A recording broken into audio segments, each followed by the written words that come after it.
All right. Thank you, Dr. P.S.V. Rao, for answering all our questions about this deadly stampede that has taken place, and also with regards to what precautions can be taken to avoid such a situation. I'm also joined by Dr. Kapil Kakak, who is a psychologist. Thank you so much, Dr. Kakak, for joining us on the telecast and talking about the situations of stampedes. Why do these stampedes occur? What happens that there is an environment of frenzy that is created? What goes on in the minds of the people in face of panic? See, I'll concur with what Dr. Rao just was mentioning. See, the most important thing is here, it is like your colleague spoke about blind faith.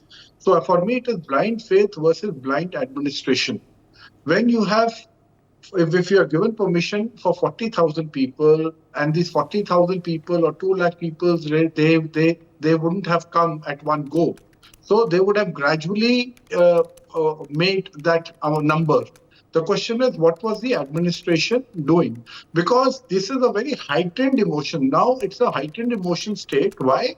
Because these people, they have come in reverence of their Guruji to seek his blessing, to see him, and so on and so forth.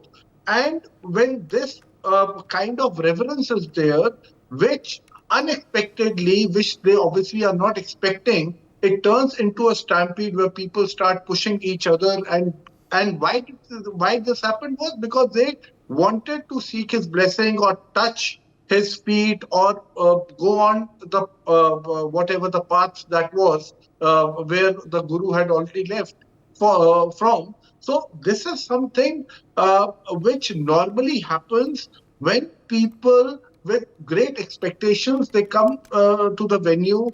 They expect a lot of things that the output is going to be given to them in terms of blessings, in terms of prasad, in terms of various other boons, which will help them to improve their quality of life. Because if you look at it, people in tier 2 or people in villages, they are primarily in the hopeless, helpless situation, because for life they are surviving.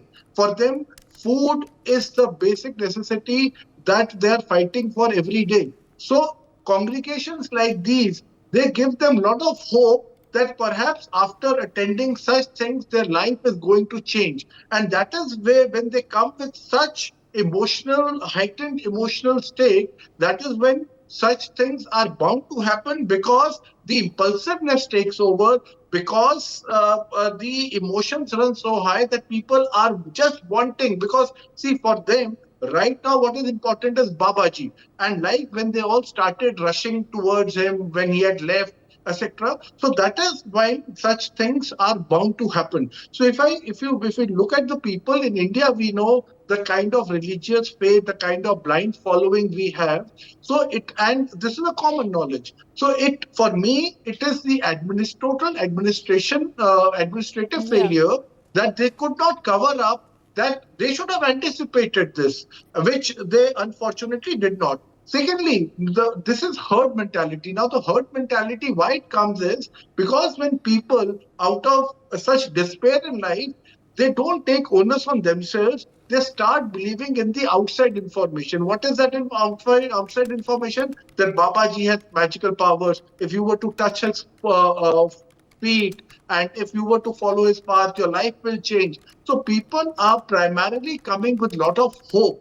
And this is a single opportunity that they see, because they are not anticipating for the worst, because they don't feel that, okay, let me tell you, such people, when you would see, this is not the first time they are attending congregations.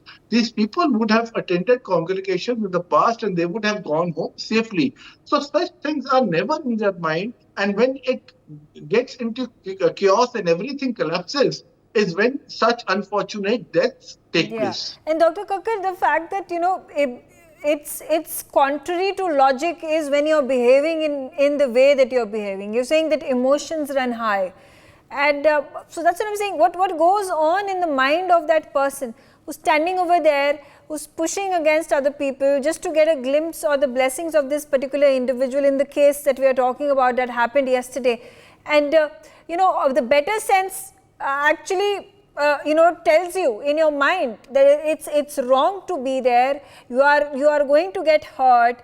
You probably might just get crushed in that massive crowd. You should step away and enter into a place which is open, where you can breathe, where you can just, you know, go away from this crowd and save your lives. But contrarian to that, what we see is that people go deeper inside the crowds, despite, you know, throwing all caution to the wind.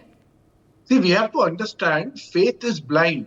When faith comes in, when the question of faith comes in, when the compliance of faith comes in, then logic goes out of the window. Then there is no logic. Because if you were to look at it, this was the objectivity for them to have come there, for the darshan of the Baba and for all these things. So when such things happen, they basically, beyond faith, there's no rationality involved. It is basically they have come with an objective. That is what they're seeking the blessing. That is what they're going to do.